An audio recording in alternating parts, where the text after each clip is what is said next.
So let's get started. I'm Simon Wallace. Welcome to this session. Also on screen, hopefully you can see Alan Wall, who is the chair of the Consultancy Specialist Group. And as well as being our chair, this evening he'll be the person looking out for your questions in the chat. So anytime you've got comments or questions to make, please do feel free to put them into the chat process. Alan will feed them into Sam at appropriate times, because Sam De Silva, Dr. Sam De Silva, is indeed our guest speaker this evening. Dr. Sam De Silva, CITP, FBCS. He's a partner and technology and in the technology and outsourcing practice at the largest law firm in Europe, CMS, it says.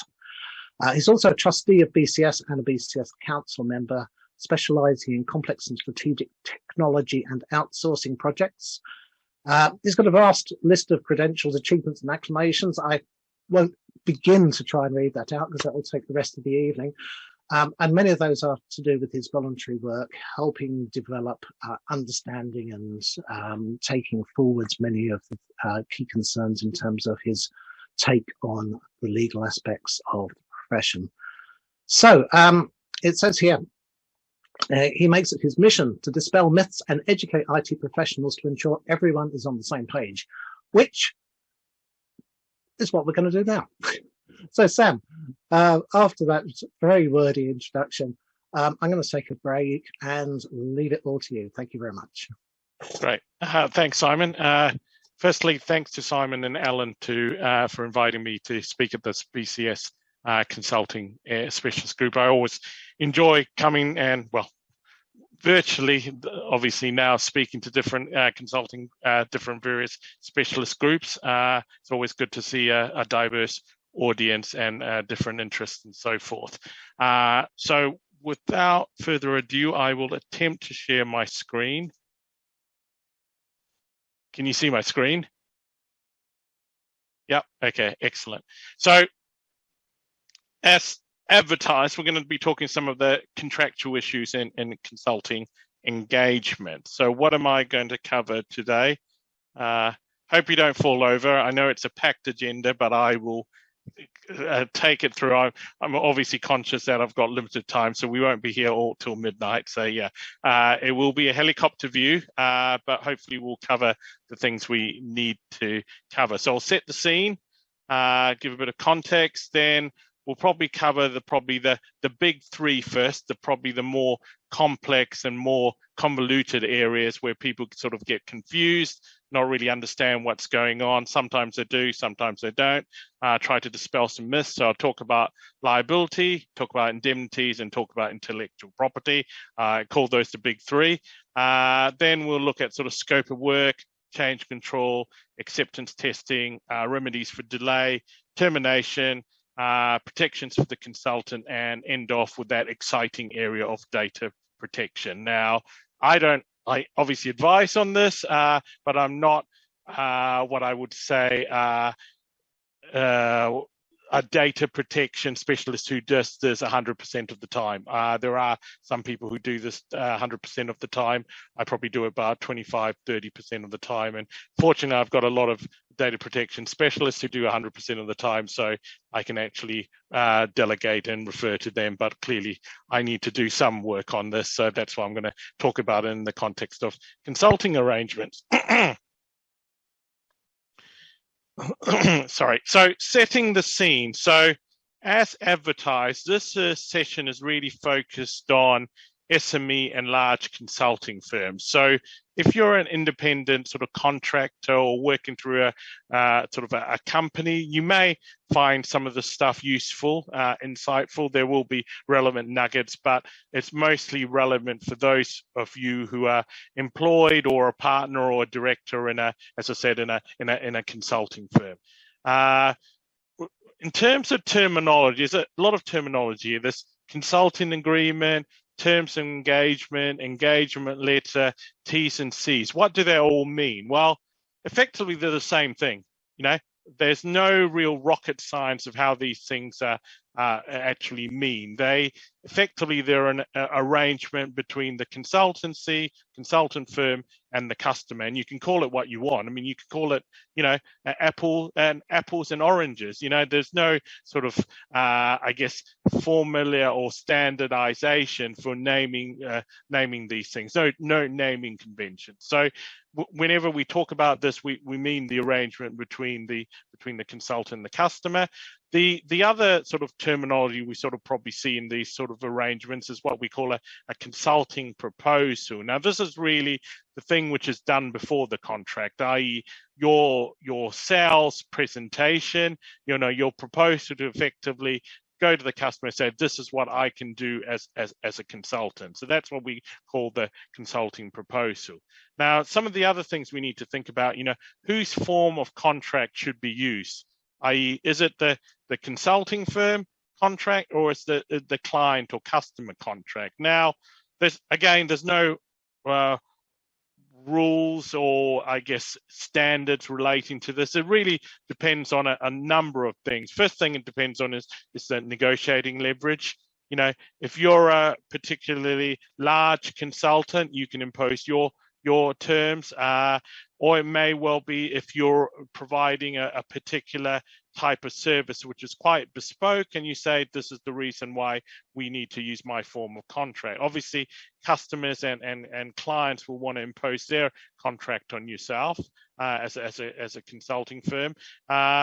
So you need to, I guess that's the first thing you need to, agree, whose form of contract should be used. Now, one thing you need to be aware of, obviously, if you use the customer's contract or the client's contract, that will be very one-sided, focused on their interests. So you will have a lot of work that you need to basically review and negotiate and revise to make that a more balanced contract. Obviously, if you're using your contract, it will be most focused on you. You'll be protecting the consultancy's interests. So that was what going in position is, if you can, I would recommend using your form of contract. Now, use of templates. Now, you can get a variety of templates off the internet, cut and paste. We won't talk about breaching copyright, but there are a variety of templates available, some free, some you have to pay for.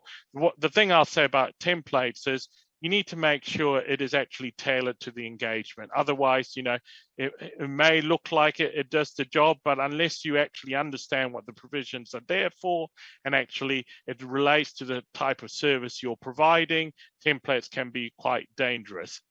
So you need to make sure, obviously you can prepare a document and then that could be the template going forward, but it's basically, how do you get that first form of document there?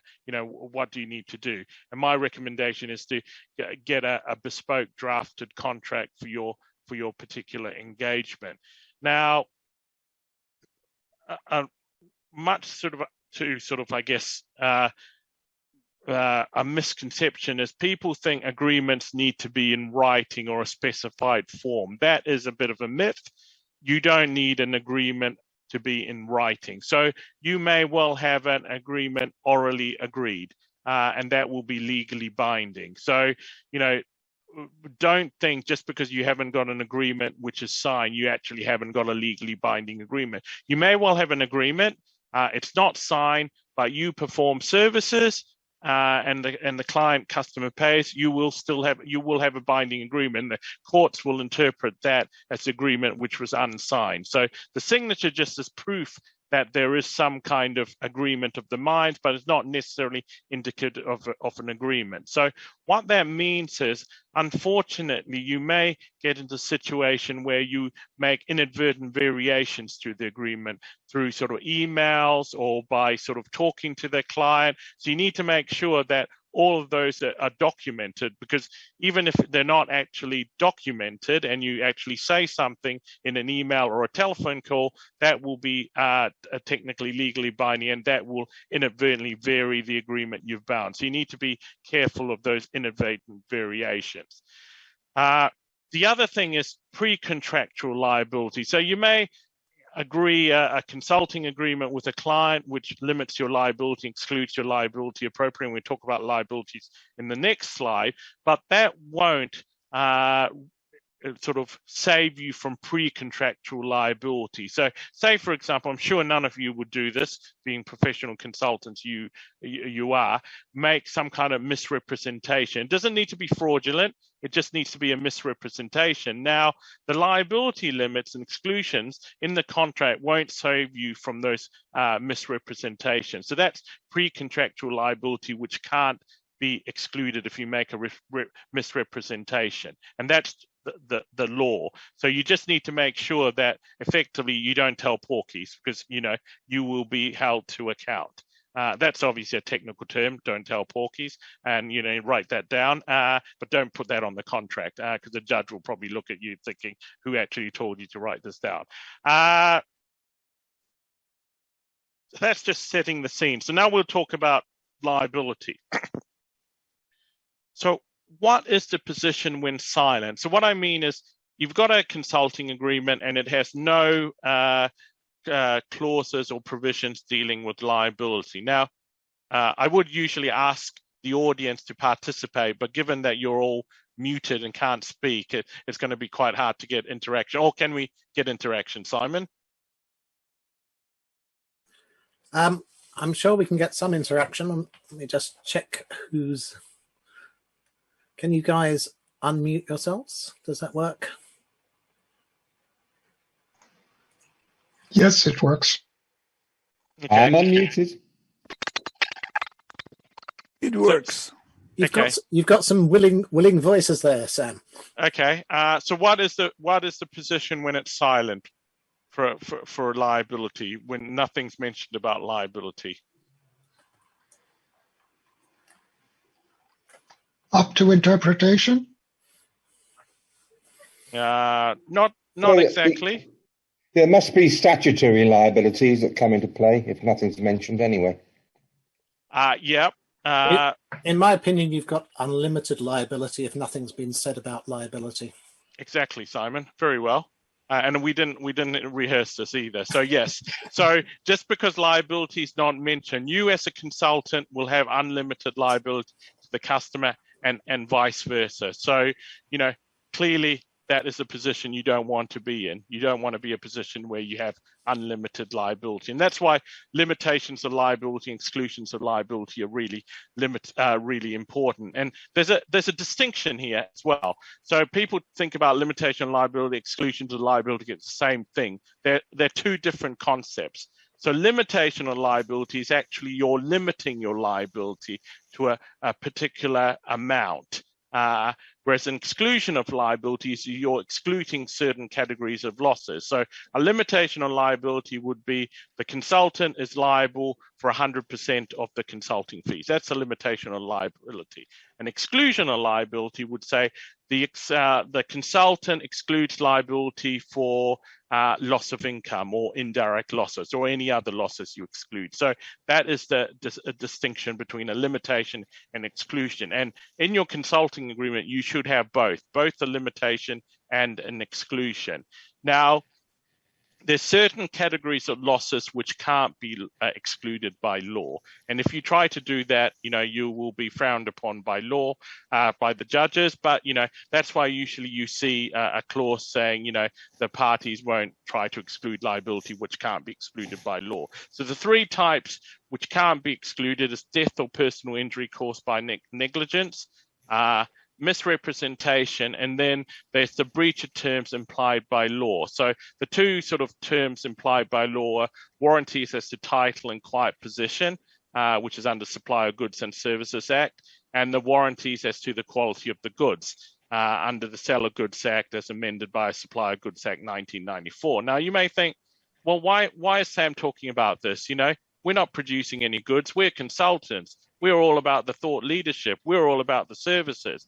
But the issue here is if you're delivering some kind of software or some kind of thing which is not a good, sometimes is characterized as a good. So there's a lot of debate whether software is a goods or service, and there's no sort of tested answer by the courts. There's various court decisions which have held software is a good. There's other court decisions which have held that software is a service. So that's why it's quite important to realize that there are these terms which may be implied, which may be relevant for the service that you're providing because they're held to be a good. So just something to be aware of.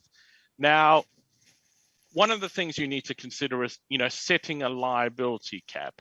So, the usual market practice is setting the liability cap to your consultancy fees. Now, I think most people accept that, but there's ways to sort of slice and dice that. As a consultant or a service provider, what you want to do is basically try to minimize your liability. So what are some ways to do this? So you may set the liability cap to, not 100% of the consulting fees, or you could set it to 50% of the consulting fees, but the customers and clients will be quite cautious about that. That's sort of like a red flag to a bull. So some other ways to slice and dice it, say, okay, we'll set the liability cap to 100% of the consulting fee over a 12-month period. So your consulting engagement may go for 3 years, 5 years, but you're limiting your liability for an annual amount. Another way to sort of limit and exclude limit your liability is to limit your liability to the consulting fees paid. So there's a lot of difference between paid and payable. So if you limited your liability to the consulting fees and you remained silent, whether it's paid or payable, your liability would be interpreted as the amounts that are owing to you. So by saying it's paid, you'll actually lower your liability, which is more favorable to you as a consultant. So it's always better to limit your liability to 100% of the consulting fees, which is paid, rather than payable. Indirect and consequential losses. So this is a concept which at law exists. So there's direct losses and there's indirect and consequential losses. So effectively, direct losses are losses which flow directly from the breach. Indirect losses are losses which are one step removed. Now, I'll give you an example. So you're providing consulting services. You don't perform it in accordance with the contract. An indirect loss which the client may have suffered is effectively they've paid you for those services, but they haven't got what they thought they were. So that would be a direct loss. The direct loss would be the amounts that they've paid you as a consulting service.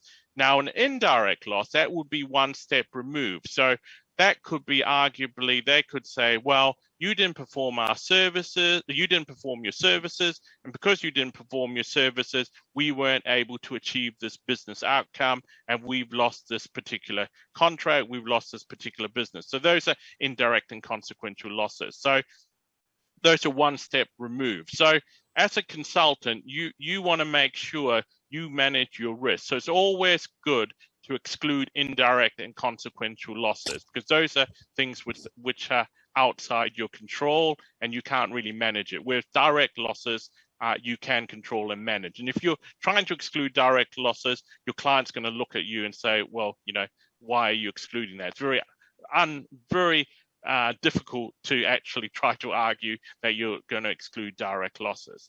Now, the devil is in the detail. So what I mean by this is, there's an example in the next slide. There's two examples here of a exclusion clause.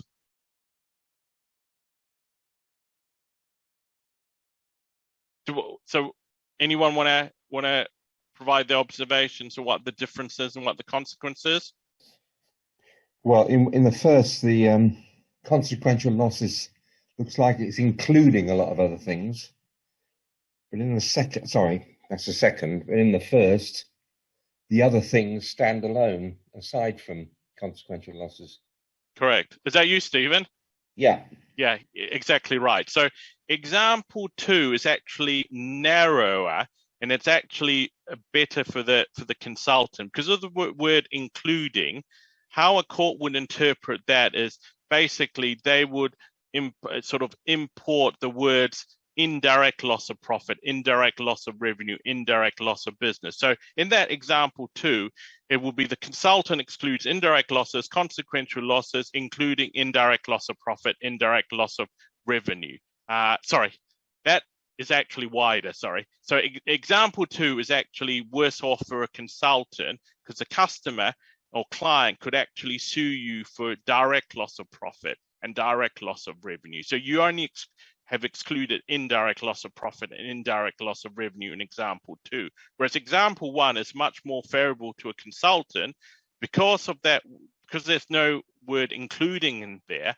They've excluded indirect losses and consequential losses, and loss of profit, loss of revenue has been excluded, and it's both direct loss of profit and indirect loss of profit which has been excluded. So it's much wider. So that is example 1 is a better exclusion of liability clause than example 2. Sam, I would think that anyone putting including would also say, as a matter of form, including but not limited to as well, because it's showing these are only just examples, so even widening it even further. Yeah, and yeah, although sometimes you don't need that without limitation. You got on your interpretation clause at the start of the clause, the start of the agreement, you've got that clause saying, any words which have the word including is deemed to be without limitation. So it'll be interpreted as without limitation. Okay, that's covered in the definitions of what included means. Yeah, in the interpretation. It all depends usually. what means, doesn't it? Yeah. So as I said, the devil is in the detail. So you can see that word including there has quite a lot of ramifications in terms of exclusion of liability. So going back to liability, so liability provisions and interplay with insurance. So this is one thing that consultants often get sort of a bit confused with. So they think we've got professional indemnity insurance of X million pounds. We can limit our liability to that. I think that is a very dangerous approach, because just because you've got insurance doesn't mean the insurance will pay out. So you shouldn't limit your liability to the amounts of insurance you have. It's fine having a different clause saying you have insurance of X million pounds, a standalone obligation, because that is a contractual obligation, and you will fulfill that contractual obligation by having the insurance policy. But you shouldn't link the liability to the insurance amounts, because otherwise you'll be caught short in most cases. So you want to limit your liability to a specified amount rather than linking it to the insurance because of that potential shortfall.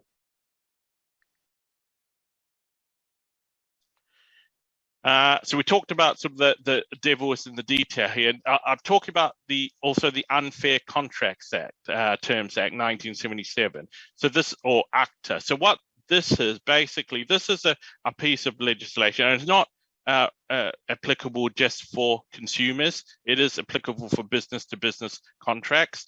What it says effectively what it says is if you've got a contract and you're dealing with two parties of equal bargaining power, and you're dealing on a sort of a standard form contract, i.e. the consultant's contract in this case, if a clause is so unreasonable, it will be held to be unenforceable. So the danger for a consultant is you have a really unreasonable liability clause. So you exclude basically pretty much all liability. You're not taking on any liability. So what ACTA would do is if that contract ever came to court, if the customer sued you because they said, look, this clause is unreasonable, they could argue ACTA, and a judge could say, okay, that clause is unreasonable, therefore you've got potentially unlimited liability. We effectively strike out your limitation on liability clause. So what that means is you need to make sure that you protect your interests, but at the same time, it is consistent with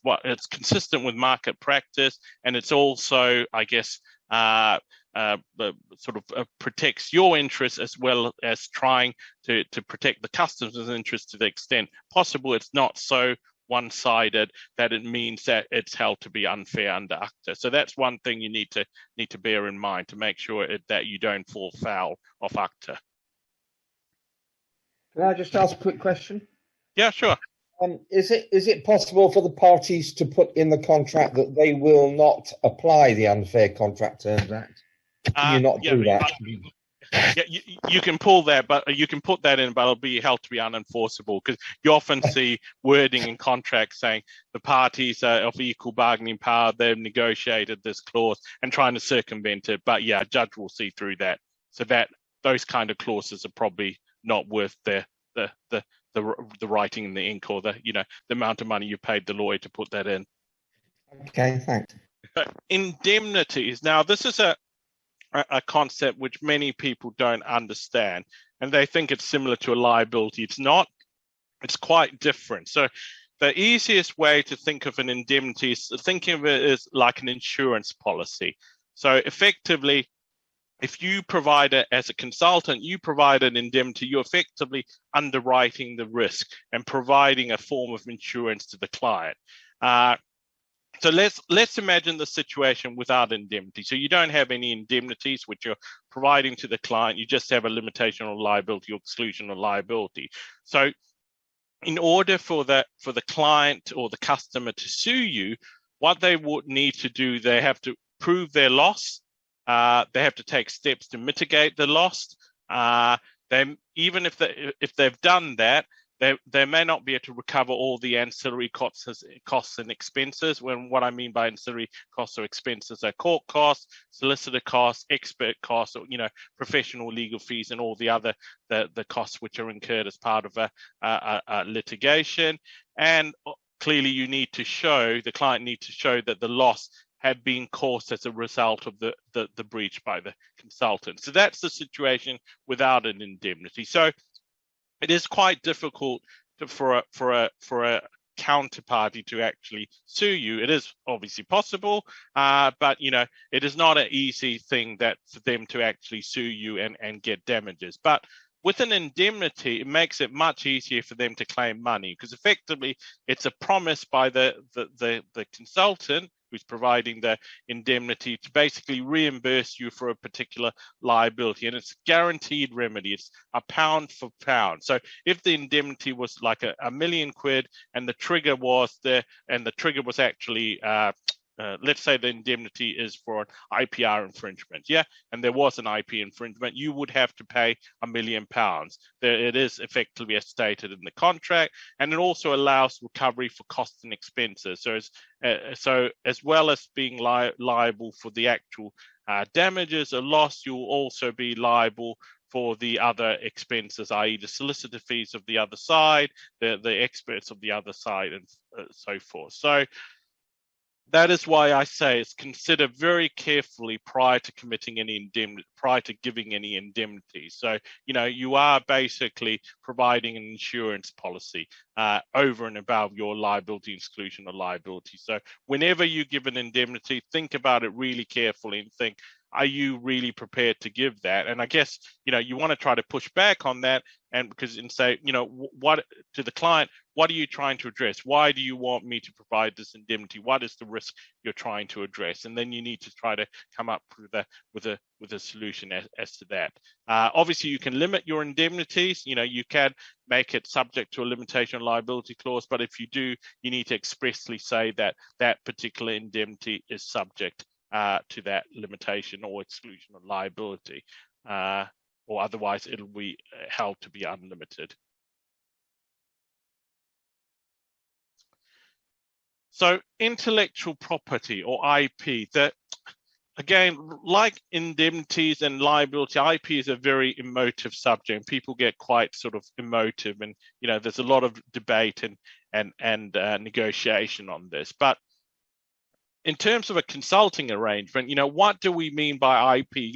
People just say IP. I want to own the IP. This is all about the IP. Okay, what are we talking about? IP as a term doesn't mean anything. There are sub sort of categories of IP which have particular sort of meaning. So in a consulting arrangement, the main types of IP which are relevant is copyright. So there'll be copyright in the words you write in a report, copyright in any code you develop. So that's effectively one particular form of IP, and it doesn't need to be registered. It exists on creation. Patents, obviously, is to protect sort of expression of ideas. And it is quite a high threshold for something to be patentable, but that is IP right. The other sort of IP right that's relevant in sort of consulting agreements is probably database right. So if you spend a lot of time and effort putting together a database right would exist. So those are the main types of IP which are relevant, and that should be defined and categorized in your consulting arrangement rather than just referring to IP. Now, people often talk about know-how, as consultants go, we've got a lot of know-how, we've gleaned all this experience, we want to protect it. Well, know-how is not a form of IP.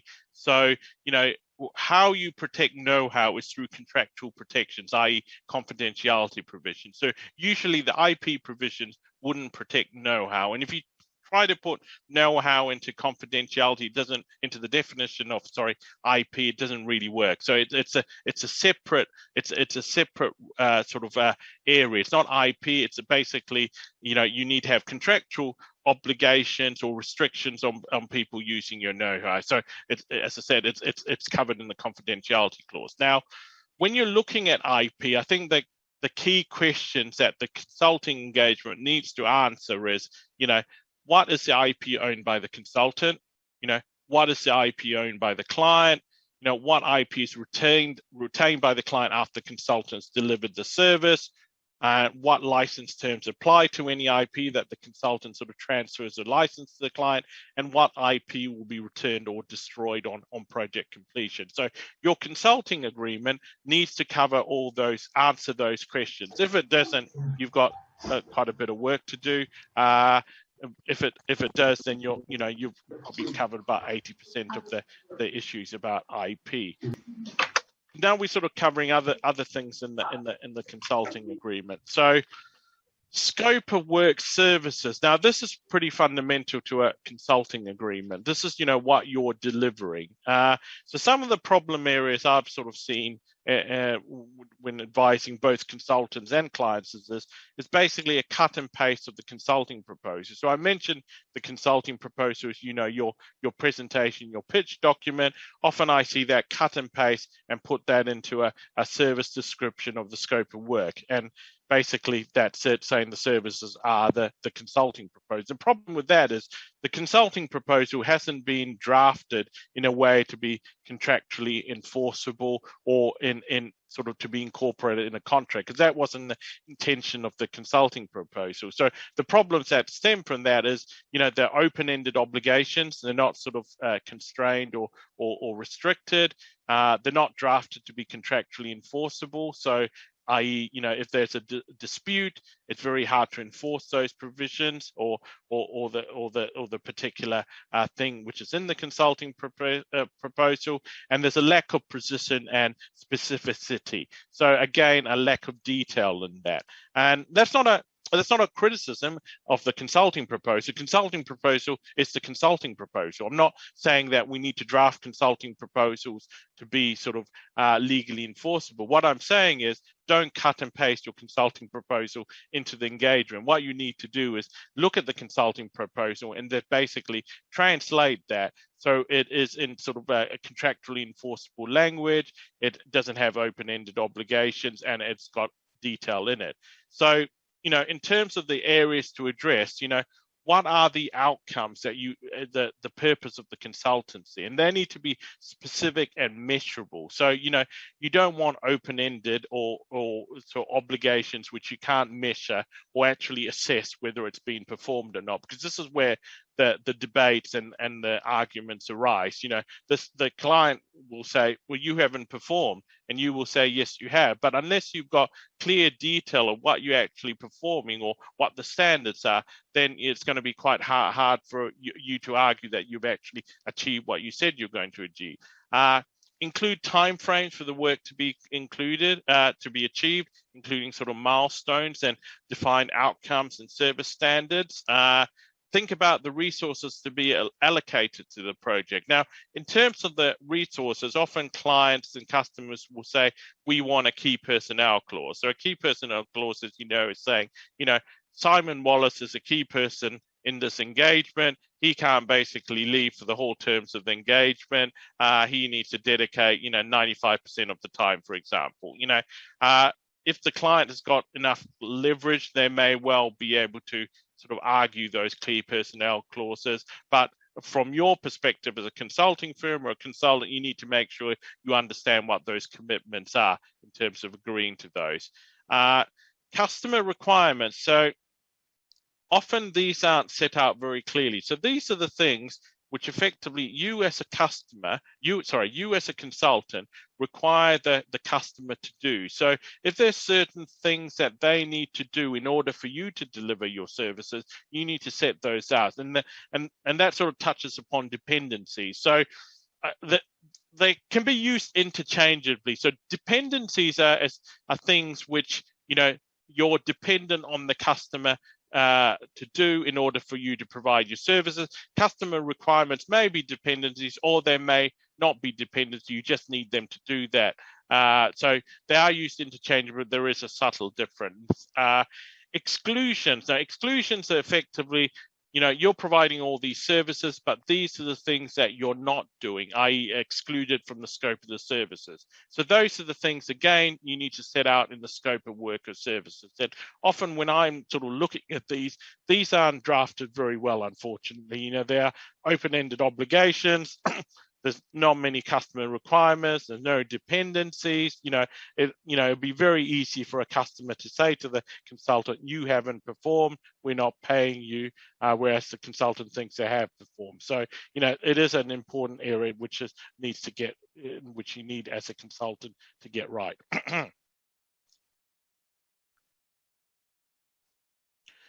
So, acceptance testing. Now, if you can get away with this as a consultant, I would try to not have acceptance testing provision, because there's another onerous, well, not another onerous, but it is an obligation on you as a consultant. So what is acceptance testing? So acceptance testing is effectively the process which a customer and the consultant undergoes in order to actually ascertain whether the services which are being performed or delivered actually meets the requirements of the contract. So very favorable sort of provision or schedule for the customer, not so positive for the service provider. But most sophisticated customers and clients will insist on a form of acceptance testing. So if they do, you need to make sure it is straightforward and it is not as complex and tiered as when sometimes it could be. So sometimes customers would say, we want developmental testing, we want user acceptance testing, we want volume stress testing. So at all those levels, there will be a form of testing, and if the particular thing doesn't pass the acceptance testing, there's various remedies available to the customer. So from a consultant's perspective, what you want to make sure is you try to minimize the amount of acceptance testing which is done, and you don't have all these different stage testing. Acceptance certificate. So what does it usually trigger? It usually triggers a payment milestone. So it is very important. So obviously, if there is acceptance and an acceptance certificate, you need to be aware of the risk that if acceptance is not achieved, acceptance certificate won't be issued, and therefore you won't get paid that particular milestone. So it does have a fairly important consequence of failed acceptance. Now, what happens if you can't agree on the results of the acceptance testing? So sometimes acceptance testing is a bit of a tick box exercise. It's binary. You either know the particular thing that you've done is actually passes acceptance or fails acceptance test. So in that case, you don't have to worry too much. But if there's sort of shades of gray, or there's some subjectivity that comes to the actual, results of the acceptance testing, what happens if the parties disagree? So you don't want to be in the situation where effectively you as a consultant say, we deliver the services, they pass acceptance testing, the client says, no, they haven't, and then you go, okay, we'll remedy these deficiencies. You remedy it, you say it's passed acceptance testing, the client says, no, it hasn't, and you go, backwards and forwards. So you want sort of basically to get out of this continuous loop. And one way to do this is to basically say, okay, after a certain amount of period, whether it's a number of weeks or number of months, or after a particular number of iterations of acceptance testing, then, you know, we need to get to a position that someone actually makes a decision. So, you know, you could refer it to an expert. So an expert comes in and makes a decision, yes, it is past acceptance, or it's not past acceptance. So you get a third party coming in.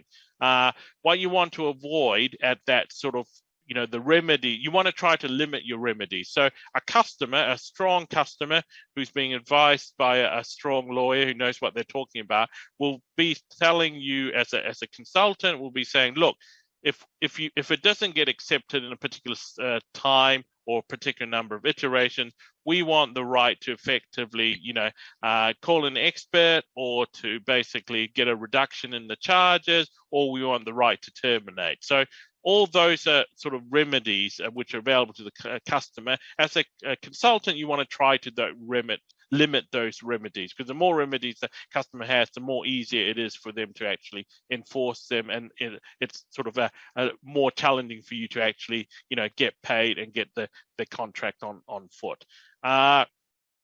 So we've talked about the consequence of failure to give acceptance. You know, it will give particular remedies to the customer. You want to try to limit that. Now, deemed acceptance. So deemed acceptance is this concept where acceptance isn't actually achieved, so the tests aren't actually carried out, and, you know, as a result of the test, you say the services have passed the acceptance certificate.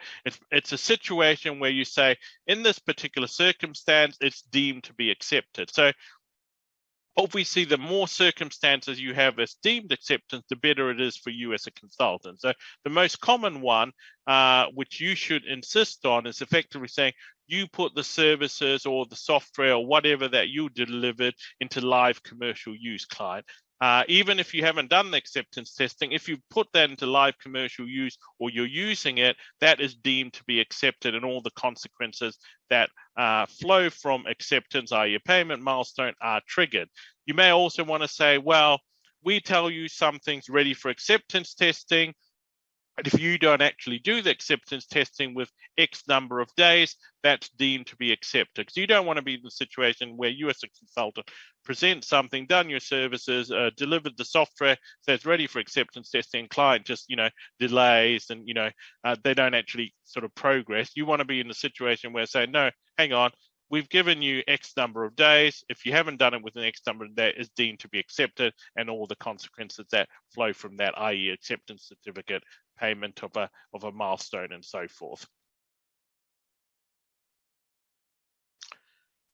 So change control. So, you know, change will happen in these consulting agreements, particularly in these long-term consulting agreements. So what is a change control schedule or change control sort of provision deal with? So the key features is pricing. So you want to know if the customer is requesting a change, you know, what is the impact on pricing? Obviously, as a consultant, you would want the pricing to increase. You don't want to do more services for the same amount. So you need that ability to have actually increase the pricing or the fee. The customer, more astute customers, will say, we, you know, as a result of change control, we want you to do sort of a notification or an impact assessment. I think that's fine, but as a consultant, what you want to make sure is you actually have the ability to charge for it. So you don't want the situation, I've seen sort of consulting agreements where effectively customers have the right to sort of request change controls, and they get this requirement for a notification or impact assessment free of charge. So consultant is going through all these change controls, but then the client says, oh no, we don't want to go ahead with that. And you've done all this work in terms of the impact assessment, and the client just says, no, we don't, you know, it was too expensive, we don't want to go with it. So you want the ability to actually charge for that impact assessment. So you don't want clients to basically ask you to effectively, you know, quote and re-quote and so forth. Flexibility, you also want the ability that the change control mechanism is flexible enough for the arrangement. So, for complex changes, you may want quite a detailed, robust process. For more straightforward changes, you may want more fast-tracked approach. So you may want, 2 processes depending on the type of change. The other thing with change control you need to be sort of, alert to from a consultant perspective is customers will say there are certain categories of changes which don't attract charges, i.e. they're free of charge.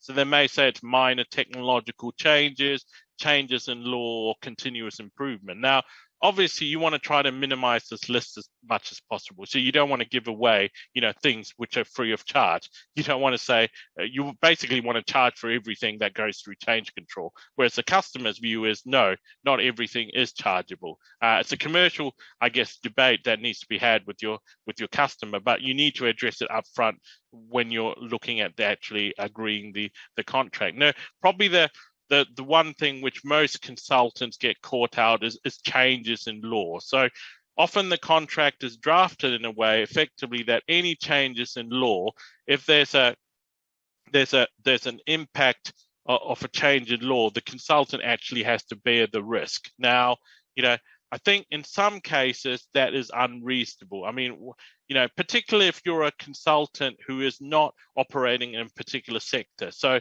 you may be operating across a variety of sectors, and your particular client is a financial services client. They're regulated by the FCA and stuff.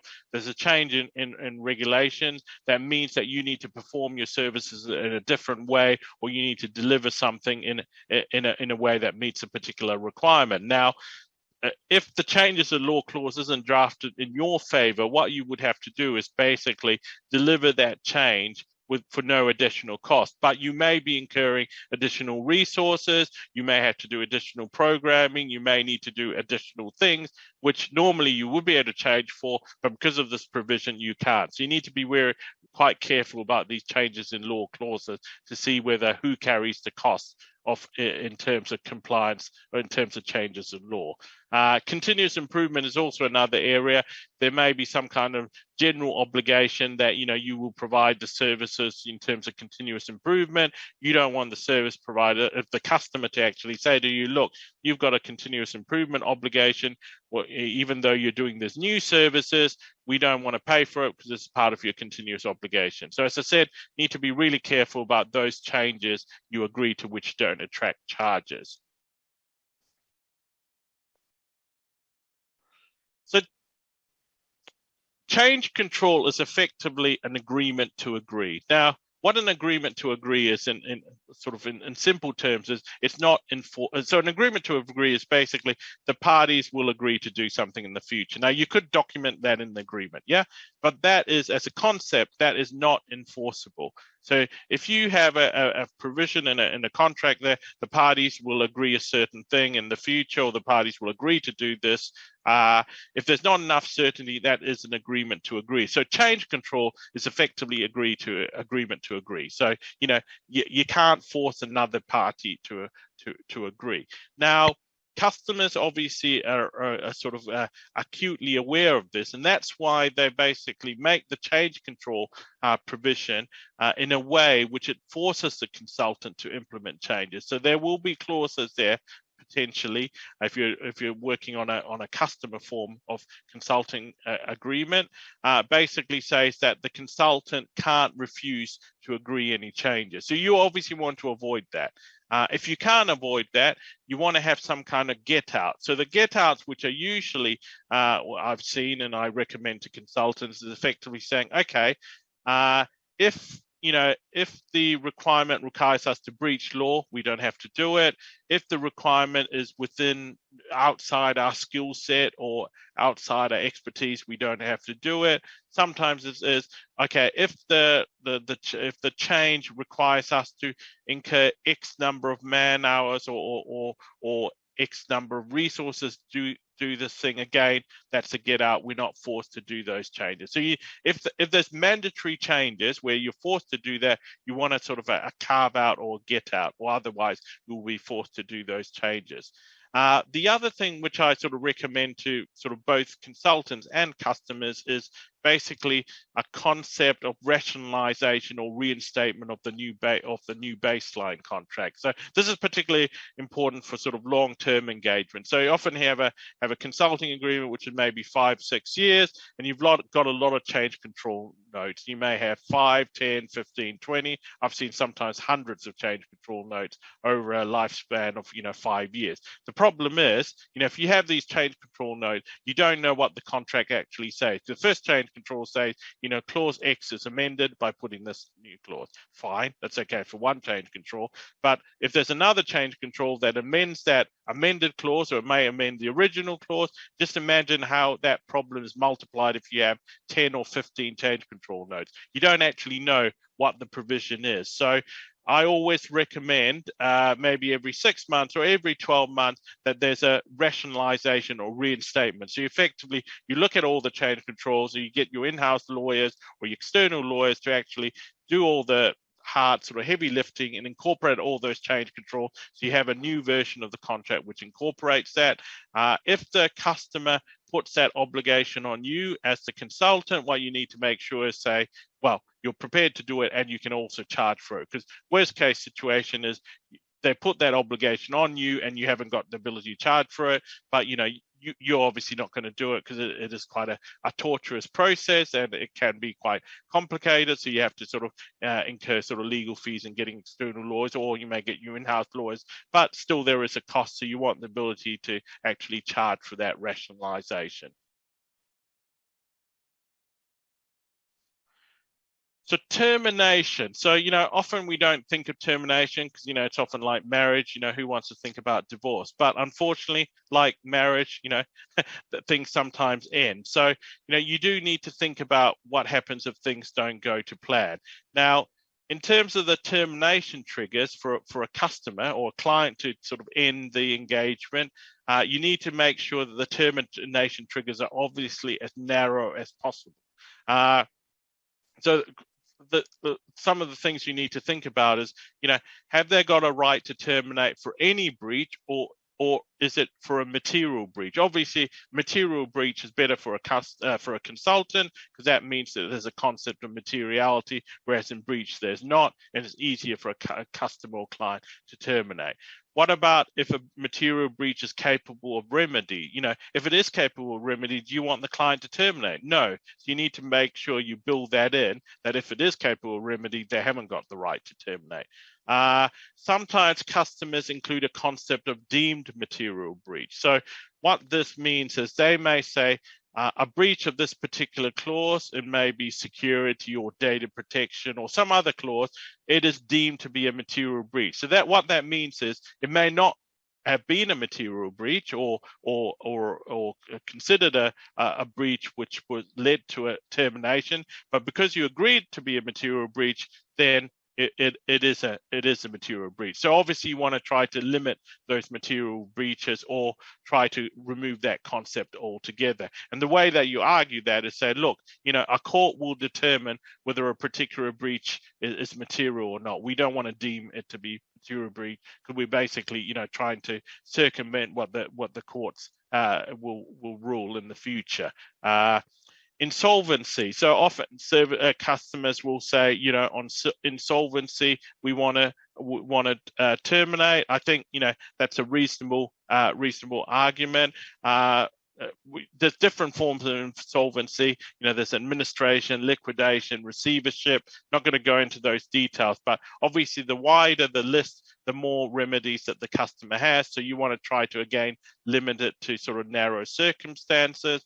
And sometimes customers say, change of control. So if there's a change of control in the consulting firm, that is a termination trigger. Obviously, as a consultant, you want to try to avoid that. You don't want to give them a termination right if there's a change of control because you may have sold, the business may have sold, it may have different owners and so forth. And as long as you're performing, you don't want the right for the customer to terminate. Now, those are sort of termination triggers which are at fault, i.e. the consultant is at fault. What about TFC? So what I mean by TFC is a termination for convenience. So this is effectively the ability for a client to effectively terminate where there's no fault. So the first question is, do you want to give the client this TFC right? Again, a commercial debate here, whether you give it or not. Obviously, if you do give it, it's easier for the customer or client to walk away. Now, if you do offer that right, what you need to think about is, what are the costs of them actually?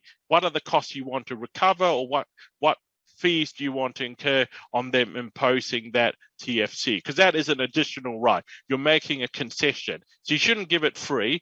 So what if they have a TFC? What you want to think about is, what about all the demobilization costs? I.e., you may think the engagement is for 5 years, and if they effectively have a right to sort of terminate after a year or 2 years, you may have sort of signed up to long-term commitments in terms of leases, or you may have brought in a number of employees and stuff because you thought it was a big project. You'll obviously still be stuck with those, so you need those demobilization costs to be reimbursed. You may have made sort of unrecovered investment or sunk costs. So you may invested in this relationship because you're assuming it's a long-term relationship, then it gets terminated. So you've got all those sunk costs that you want to try to recover. You obviously clearly want to get payment for your work in progress. So you don't want to be in the situation where you're, charging every 6 months. They basically terminate sort of in month 5, and you haven't obviously charged for it. You've got all this work in progress. So you want the ability to effectively charge for that work in progress. So those are the things you need to think about before agreeing for a termination for convenience sort of right for the customer. Now, linked with termination, you need to think about exit management. So this is effectively the services that are required in order to either for the client to actually do it themselves or bring in another consultant or service provider. So if you're doing exit management, what is the scope of the exit management? How long are you doing it for? And the fees, are you able to charge for it? Obviously from a consulting perspective, you want the ability to charge for it. You don't want to be in the situation where effectively you have to do a transition or handover to a competitor, or even to the customer in-house, where you haven't got the ability to charge for that exit management or disengagement. So protections for the consultant. So, what are some of the other protections you should build into your consulting agreement? So you should have a section of assumptions. So these are the assumptions that you have based your pricing on, you based your services on. So, you have a section of assumptions. So that's fine.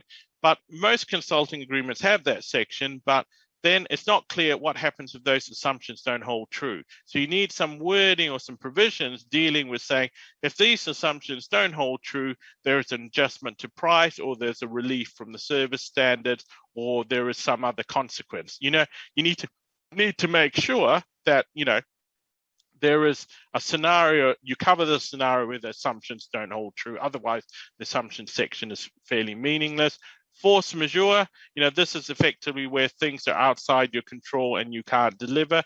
Obviously, you want the force majeure provision to be as wide and all-encompassing as possible. There's been a lot of debate and an argument recently because of COVID, whether COVID is force majeure, whether it's a pandemic and so forth. So you need to make sure, you try to future-proof and cover as many scenarios as possible in the force majeure clause. Subcontracting. So, do you want the ability to subcontract your services to, another third party? If you do want that, you want to make sure you've got that right to do it. If the customer places restrictions, you want to try to narrow or limit those restrictions. So often they will say you'll have to be liable for the acts and omissions of the subcontractors. That's a pretty hard argument to refute if you're subcontracting. So that's a risk you need to sort of bear. If you do subcontract and the customer will ask you for that, it's pretty hard to push back on it. What that means in practice is you need to make sure your subcontracting arrangement backs to back your main agreement with the client, or otherwise there will be a gap and you will be exposed. The other thing you need to think about is, what about the risk of insolvency of the customer? So ultimately, you want to get paid for your service, as a consulting firm or practice. So, if there is a risk of insolvency of the customer, how do you manage that? Well, you can manage that in a number of ways. First one is the payment profile. So you don't want to be in the situation where you build up a lot of work in progress. You get regularly paid, you get paid on milestones and so forth. You may want the right, so if they don't pay in accordance to your payment milestone, you want a right to suspend, because you as a service provider, if you're performing services, you've got a lot of leverage when you don't actually, if you actually suspend your services. That will force, hopefully, the customer to pay. So you need to make sure you've got that express right of suspension to actually impose, to give that leverage for the customer to pay. You obviously want the right to terminate. So you want to make sure that your rights to terminate as wide as possible. So, payment, not paying in a certain time should be an express right to termination. So when I said before about having deemed material breaches for a customer, try to, resist that. From a consultant perspective, you want to make sure that a failure to pay by a particular day, a particular time period is a deemed material breach. So you have the right to terminate. Now, all those are fine, but it doesn't sort of, I guess, relieve the need to do the due diligence prior to contracting. So prior to contracting, do the due diligence on the customer. What is their financial viability? What are their assets and so forth? Are they able to pay for your services? So do that due diligence before you sign the contract. Other protections for the consultant is, limit. Often customers will ask for audit rights. You want to try to limit those audit rights, whether you limit them to a particular amount of time, X number of days per 12 months, or in the frequency of audit. One way I've sort of found ways to sort of limit audit rights when acting for consultancies is effectively saying, okay, you can audit us, but there will be a cost. Every time you audit us, there will be a cost that is imposed. Limit step-in. So step-in is effectively where the customer says you're not performing. They either do the services themselves and basically charge you for that, or they bring in a competitor or another service provider. So again, you don't want step-in rights. So try to resist those. If you can't resist and the customer's imposing on them, and it's a big customer and you can't sort of push back, you need to limit those step-in rights in terms of, when can they step in? What are the step-in triggers? When are the step-out triggers? What happens when they step in? What happens if there's a problem? Who's liable and all that? So, it is quite a detailed dialogue you need to have if you agree step-in. Benchmarking, benchmarking is ability for them to actually benchmark your services, your pricing, and if there's, sort of reduced pricing, or they can get the services, at a higher service level, they may have the ability to actually impose that service level or impose the lower costs or prices on you. Again, try to resist benchmarking, but if you can't, then you need to limit it and scope it, because again, that is quite a dangerous provision for a customer to have. So those are things you need to think about, how you protect the consulting in terms of the provisions. So finally, I'm going to sort of talk about data protection in consulting engagements. Now, the first thing you need to think about is identifying the roles of the contracting party. Now, the thing with data protection is, before probably the GDPR, you've probably seen provisions in consulting agreements saying the consultant and the client will comply with data protection laws. Yeah. The problem with the GDPR, that is not really it doesn't really get us there. It actually, having that provision means that if there's personal data which is processed, you'll probably be in breach of the GDPR. So that kind of simple wording no longer exists, and that's probably why you see all these data protection addendums and data protection clauses. But before you look at those, what you need to think about is, what is your role as the consultant? So, there's three scenarios. There's the controller-processor relationship, yeah?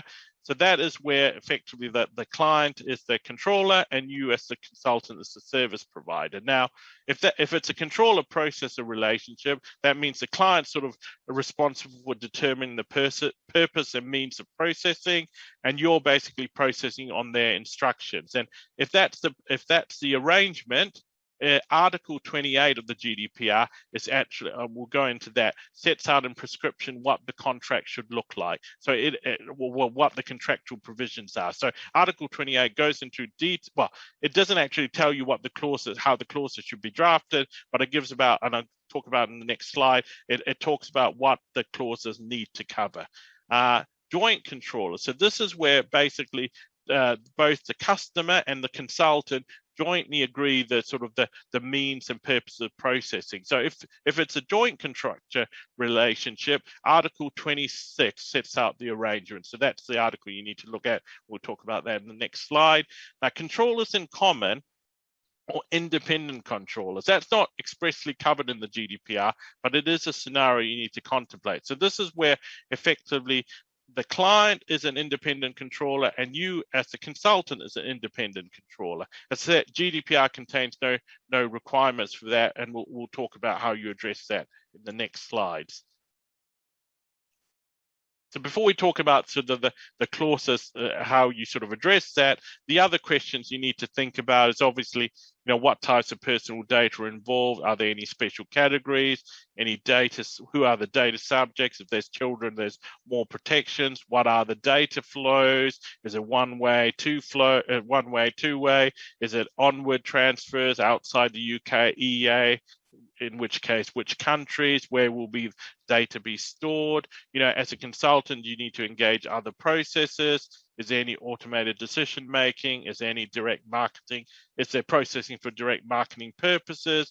Or there's any other sort of specific issues revealed through sort of pre-contract due diligence or data protection impact assessment. So that is quite a bit of a aid memoir. Of basically, you need to, in each consulting engagement, you need to ask yourself and the client those questions, and then depending on the answers, you will need to have appropriate provisions in your contract and appropriate protections. Now, looking at the different types of clauses, we talked about controller to processor one, which will be probably one of the most common types in a consulting engagement. As I said, Article 28 sets out the sort of what the provisions look like.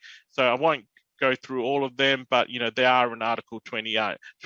So you will need to make sure your data protection clause or schedule sets out all the things in Article 28. And you'll get, as Simon mentioned, you'll have a copy of the slide, so it'll be a bit of an aid memoir. But go to Article 28 of the GDPR. That is where the detail is provided. So in terms of joint controllers, as I said, Article 26 is where you need to look at. And basically, Article 26 says that there needs to be an arrangement between the joint controllers, which actually determine their respective obligations. So in particular, what it says is, what are the parties' roles and responsibilities in relation to data subjects, i.e. if a data subject makes a data subject access request, who has to respond and so forth. And then also who has the responsibility to actually provide the information required under the GDPR, under the privacy notice? Is it you, the consultant, or is it the client? Again, you need to have that agreement if it's a joint controller relationship. You need obviously sort of a designated contact point for data subjects. And then what you need to remember is that a data subject can actually ask for the essence of the arrangement. So that's not the actual consulting agreement, but they have a right to actually ask, what is the arrangement between you? So you need to make sure that you've got a redacted or a summarized version of the arrangement, that if there's a data subject access request, you can provide it to the data subject.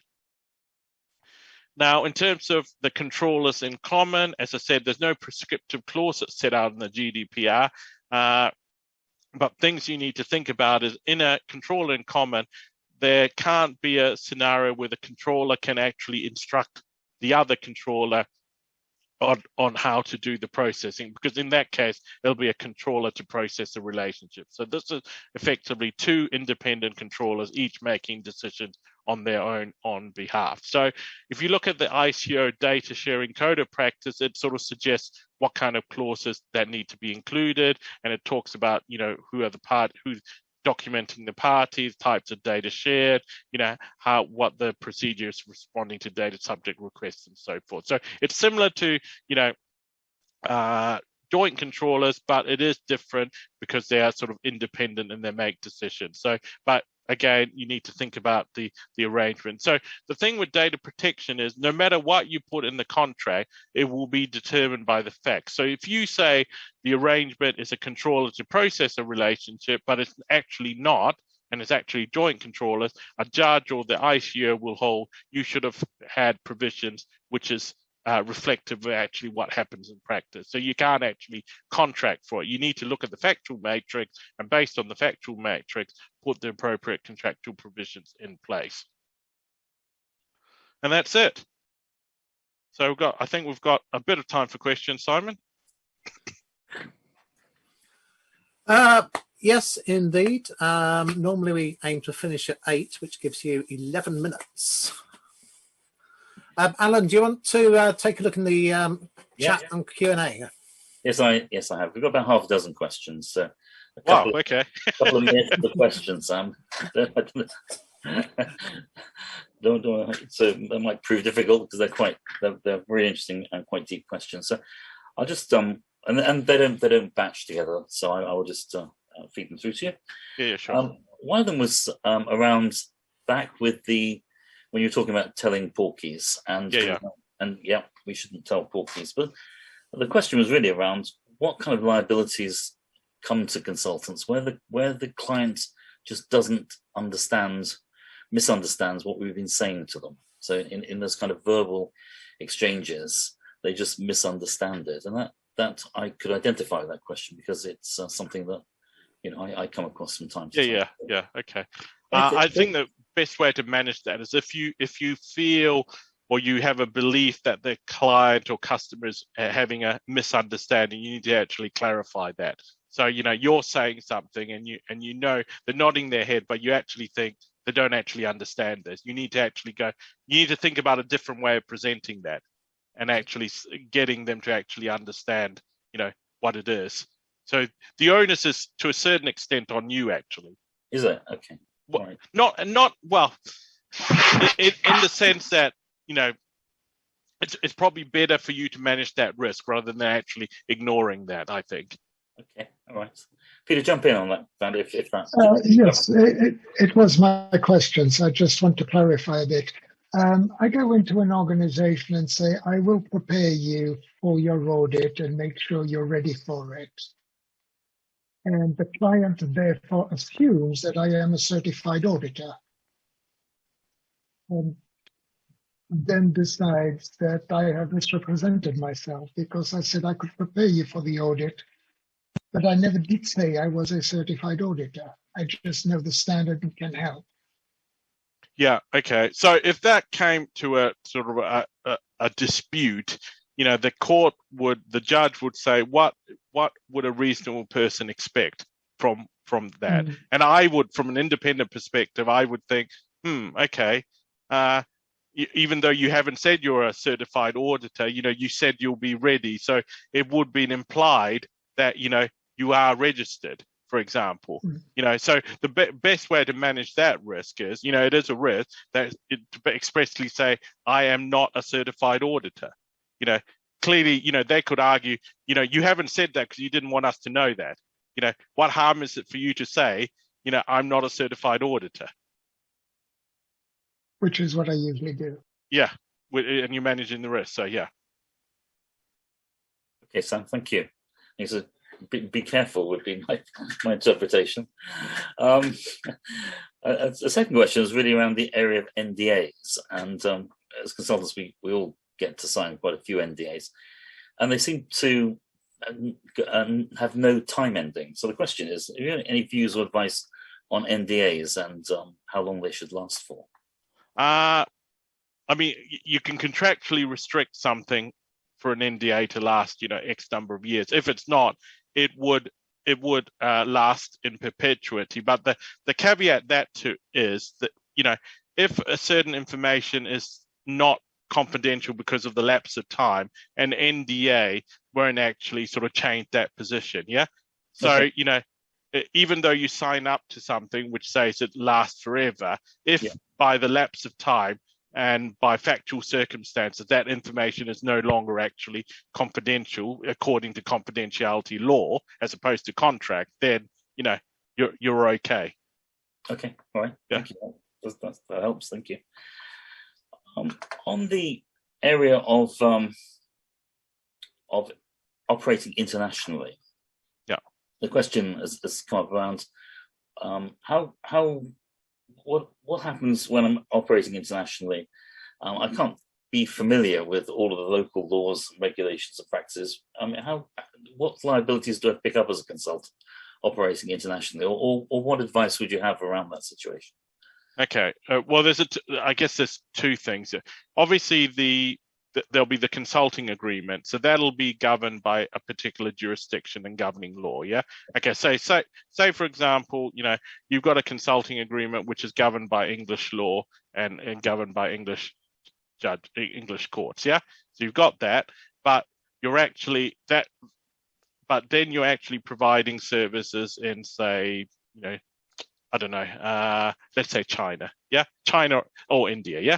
So, okay, so even though the agreement's governed by English law, there may well be Chinese laws and Indian laws which apply irrespective of whether the governing law is English or is English. So that is something you need to be aware of. So my recommendation for consultants is, if you're operating in a particular jurisdiction, you need to know whether there are laws which will impact on your services. Okay. And if I'm in a big firm, as I was once, then I can turn to my legal department, and it's quite substantial and linked around the world. If I'm not in a big firm, and I'm going into doing some business in China, is there a way that I can know? Is there an easy way? Well, I guess you could look at what's publicly available in terms of, in terms of law. Yeah. But I don't think there's any it's just a risk of doing business, I think, in that particular jurisdiction. Okay. All right. Okay. All right. Moving on to the next question.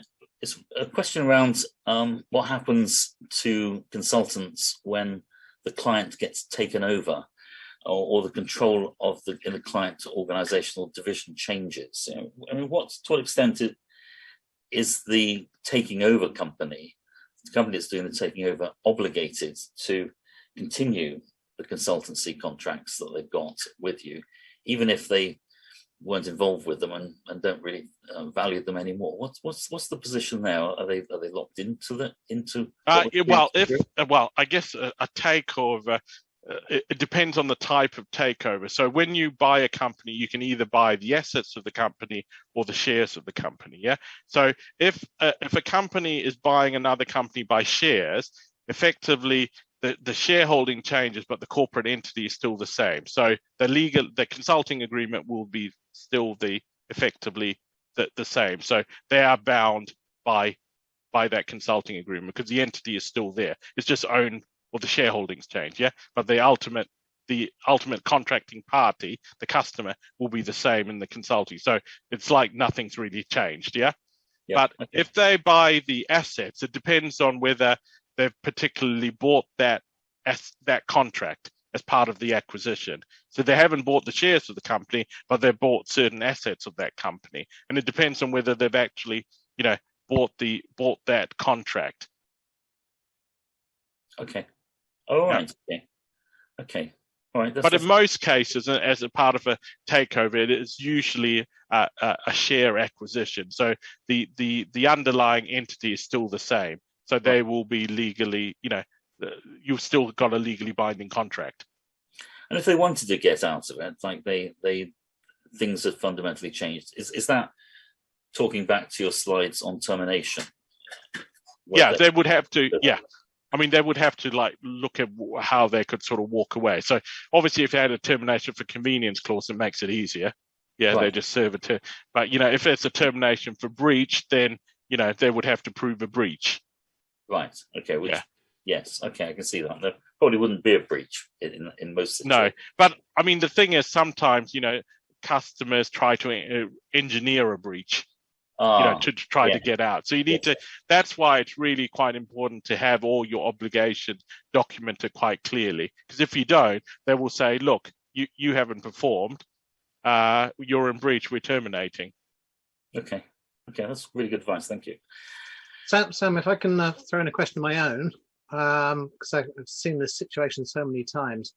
All of this great advice about what I want to put in my contract is fine. but then my client says we have a standard contract as well, and here's our terms and conditions for hiring consultants. So they've got a standard contract, I've got a standard contract, and we're kind of waving paper at each other. Yeah. What do you do? Yeah. So I think I touched upon that. I mean, I think that's the first thing you need to agree, but it depends on your negotiating leverage. Yeah.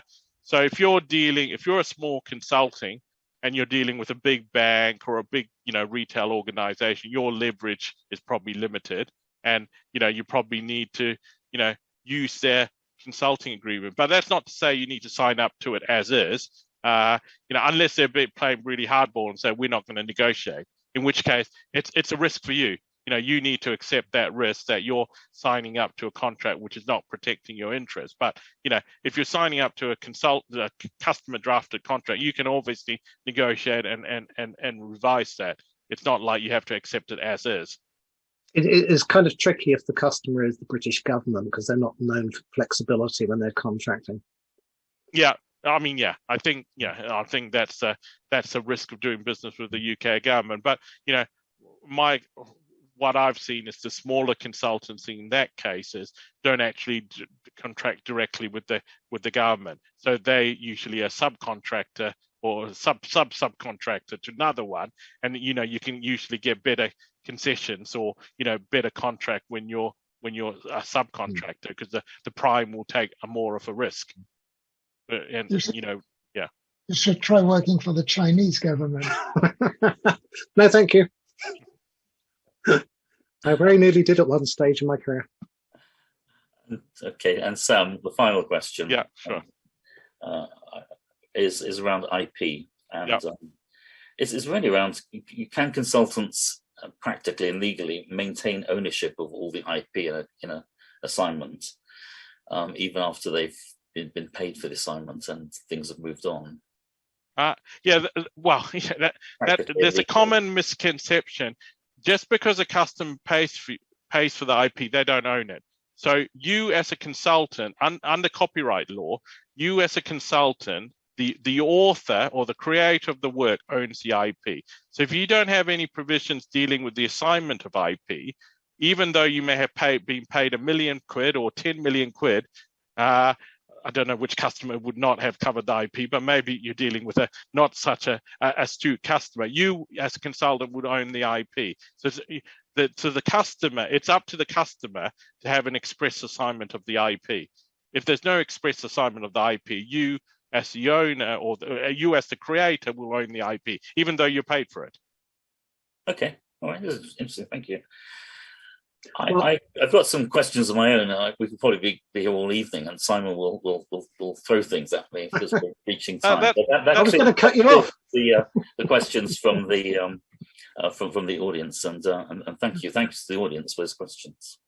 Yeah, okay. I'm happy to stay on for a few more minutes if there's any other questions from the audience. Well, let's do both. Let's formally wrap up, and then if people want to chat to you, then obviously we can keep the channel open and get some chat going.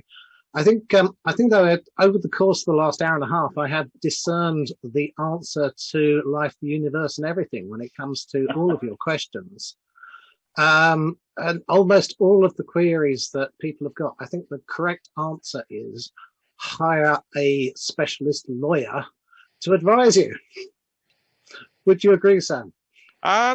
Well, not necessarily. I mean, I think you obviously need to know what you need to know, and you need to know when you need to get. It's like consulting. You need to know when you need to engage a specialist. So it all depends on the type of services, the value of the services, the risk, and so forth. So yeah. Anyway, whether or not people take my advice, I certainly hope that we get the chance to hear much more from you in the future, Sam. It's been a really interesting session. Absolutely packed my brain with thoughts there, and I'm going to have to spend some time trying to store all of that away in my long-term memory. Been great. Thank you very much. Thank you, everyone who joined us. Thanks for those people who fed in some of the questions. Apologies for some of the problems we had with Zoom, which took us by surprise at the beginning. But it has been a great session, and hopefully we'll see everybody again. So let's call it a day. We'll call the session over now, but if you want to turn your cameras and mics on and have a chat to Sam for a few minutes, that's fine. But we will, I think, turn off the recording at this moment. Fine. Thank you all.